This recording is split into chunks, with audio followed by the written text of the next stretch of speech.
gembalakan. Selamat berjumpa kembali Bapak Ibu di dalam Renungan Harian GKI Sangkrah Solo. Sebelum kita memulai Renungan Harian pada hari ini, kita akan berdoa dahulu. Mari kita berdoa. Tuhan Yesus, kami mau mendengarkan firman-Mu. Tuhan, berbicaralah atas kami, dan biarlah firman-Mu itu memimpin di sepanjang kehidupan kami, Tuhan. Sehingga apapun yang kami lakukan, Tuhan, Engkau akan membuatnya menjadi berhasil, dan kami merasakan penyertaan Tuhan sungguh nyata di dalam kehidupan kami. Terima kasih, di dalam nama Tuhan Yesus, kami meletakkan hati kami ke dalam pangkuan-Mu. Amin. Kita akan belajar dari firman Tuhan yang diambil dari Mazmur 128 dengan judul perikop berkat atas rumah tangga. Saya akan membacakan buat Bapak Ibu semuanya.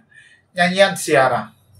Berbahagialah setiap orang yang takut akan Tuhan, yang hidup menurut jalan yang ditunjukkannya. Apabila engkau memakan hasil jerih payah tanganmu, berbahagialah engkau dan baiklah keadaanmu. Istrimu akan menjadi seperti pohon anggur yang subur di dalam rumahmu. Anak-anakmu seperti tunas pohon zaitun sekeliling mejamu. Sesungguhnya demikianlah akan diberkati orang laki-laki yang takut akan Tuhan. Kiranya Tuhan memberkati engkau dari Sion, supaya engkau melihat kebahagiaan Yerusalem seumur hidupmu, dan melihat anak-anak dari anak-anakmu. Damai sejahtera atas Israel. Kalau kita membaca tentang perikop ini dari ayat 1 sampai dengan ayat yang ke-6, sebetulnya adalah firman ini ditujukan kepada laki-laki secara khususnya. Karena di sini menjelaskan istrimu, anak-anakmu. Nah, itu secara khususnya ditujukan kepada laki-laki. Berbahagialah setiap laki-laki yang takut akan Tuhan. Ini adalah hal yang sangat penting, Bapak Ibu. Laki-laki itu harus takut akan Tuhan. Dan ini adalah perintah.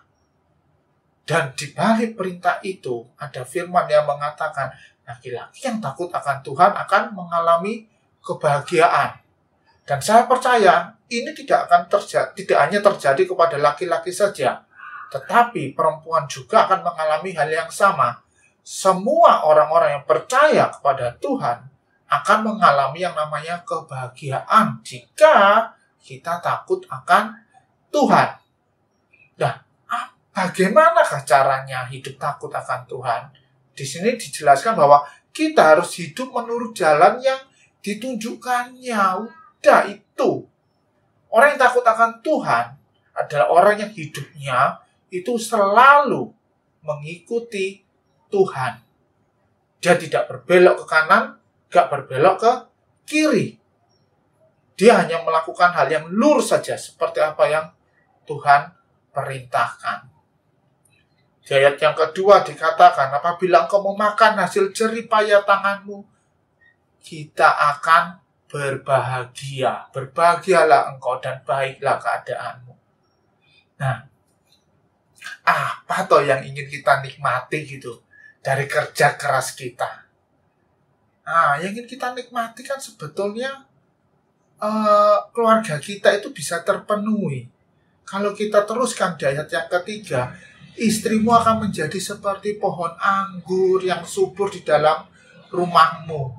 Buah anggur itu adalah buah yang lezat, enak sekali gitu.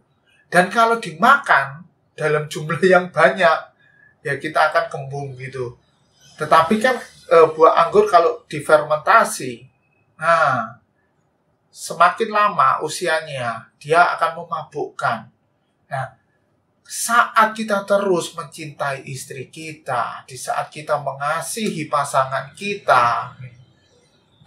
kita itu akan memberikan hasil yang sama. Mungkin bukan hasil ya, sebuah relasi yang baik gitu. Dia akan bisa kita nikmati. Yang kita nikmati itu adalah hubungannya, kedekatannya gitu. Jadi kita tidak usah mencari-cari hal yang lain-lain di luar dari pasangan kita. Dan anak-anak kita kan seperti tunas pohon zaitun. Pohon zaitun itu melambangkan tentang kemakmuran, melambangkan tentang kedamaian. Jadi ada pohon zaitun di sekeliling meja kita. Kuncinya hanya satu, yaitu seorang suami harus hidup takut akan Tuhan. Cuma itu aja. Seringkali kita itu lebih takut untuk menjadi miskin, takut untuk dihina, takut untuk disepelekan oleh orang-orang di sekitar kita. Tetapi ketakutan kita untuk melanggar dari firman Tuhan itu adalah ketakutan yang terbesar. Itu yang harusnya ada di dalam hati kita. Nanti kita akan hidupnya lebih enak gitu. Kita kerja keras-keras, ngoyo-ngoyo, banting tulang, pagi sampai larut malam, baru kita kembali ke rumah. Kemudian kita melihat bagaimana keluarga kita. Itu gimana gitu. Apakah memang kerja keras yang kita lakukan itu juga berdampak yang bagus buat keluarga kita, buat istri kita, buat anak-anak kita? Apakah mereka menjadi pribadi yang lebih baik lagi? Begitupun juga kita sebagai orang tua. Kita bekerja keras, kita melatih anak-anak kita dengan segala firman Tuhan, dengan segala kebaikan. Tuhan itu nantinya pada saatnya akan menunjukkan kasih setianya kepada kita. Percayalah bahwa jika kita memutuskan untuk menjadikan Kristus sebagai pusat dari keluarga kita, dan kita hidup di dalam firman-Nya sebagai otoritas dalam membesarkan anak-anak kita, kita sudah melakukan pekerjaan yang baik. Hanya itu yang Tuhan inginkan. Walaupun seringkali tindakan kita karena kita takut akan Tuhan, itu akan menimbulkan cemooh. Kita akan dikritik. Kemudian ada kesalahpahaman dari orang-orang di sekitar kita. Tidak apa-apa. Asalkan selama kita terus berlutut dan terus membaca firman secara teratur dan mempertahankan standar dari kasih, standar kelemah lembutan, standar dari pengampunan secara konsisten, Tuhan sudah berjanji akan memperhitungkan semuanya yang sudah kita lewati. Tuhan menjanjikan itu, dan Dia akan membawa kita kepada kebahagiaan yang sejati. Kebahagiaan sejati. Ya, bukankah itu yang dicari-cari oleh orang-orang yang takut akan Tuhan? Tapi ingat, kalau kita melepaskan tanggung jawab kita sebagai orang tua, kita akan mendapatkan konsekuensi. Dan konsekuensinya itu sangat serius. Apakah itu? Tuhan yang akan menentukan. Dan saat ini, kita mau terus memperbaiki kehidupan kita. Memperbaiki kualitas dari diri kita. Supaya kita mencapai potensi yang maksimal. Dan saya percaya, jika kita mencapai potensi maksimal, pasangan kita, anak-anak kita, kehidupannya akan juga diberkati oleh Tuhan. Dan Tuhan akan memperhitungkan mereka. Mari kita akhiri dengan doa. Terima kasih ya Tuhan buat firman-Mu.